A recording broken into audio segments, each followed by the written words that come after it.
I watched the 7 episodes, and there's a great scene in the show.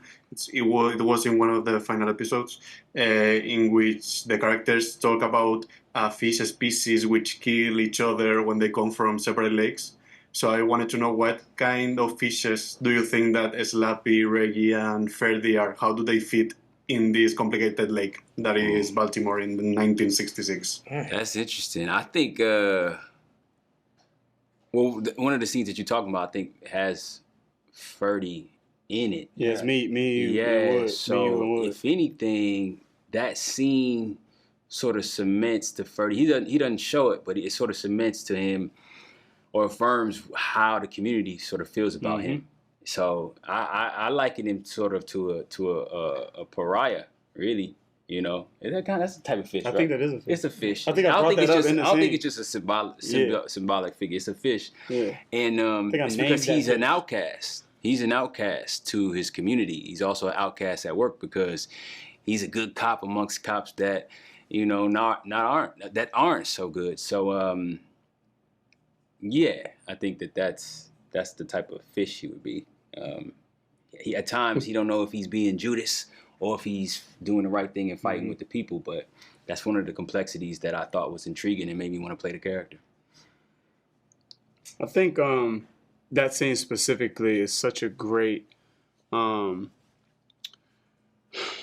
measuring moment in the show, because it is kind of revealing everyone's vulnerabilities at this heightened place that we are. The city's on fire, you know, no one has found the murderer yet, so there's still a lot happening in this moment. And I think even Shell, Ferdie, and Reggie in that office when he's given this fish analogy, you know, even Shell feels out of place in a way. He's trying to cover himself, you know, by putting on this performative front of nothing phases him. He's tough. He's invincible.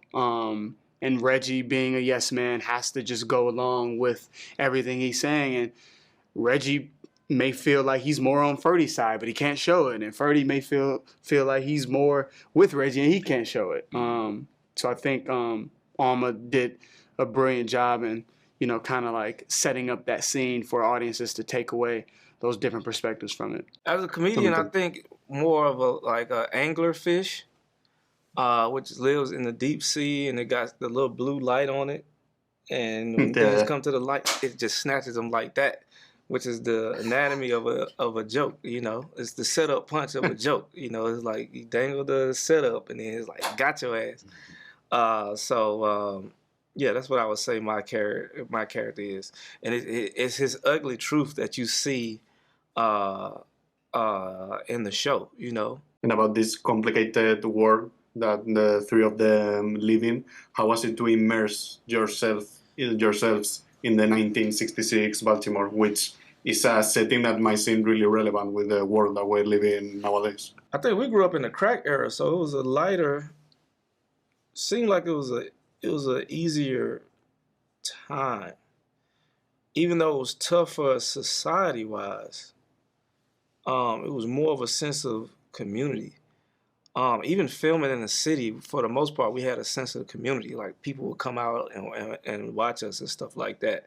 So I think that for somebody like myself, it was easy to just walk into.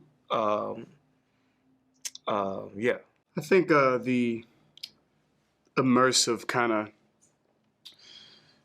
tangibleness of the story was, again, we didn't shoot on the sound stage a lot. A lot of our shooting was on location, and I think that immersiveness, being in the community of Baltimore, it was so important and imperative for the specificity of this type of show.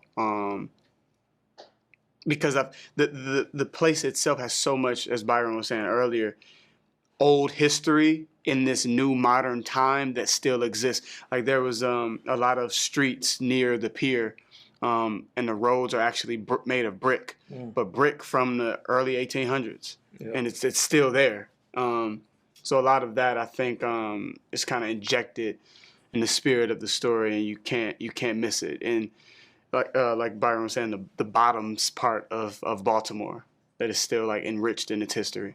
Thank you so much, guys. I think the time has run out, so thank you, thank you, and you're great in the show. So congrats for your work. Thank you. Man.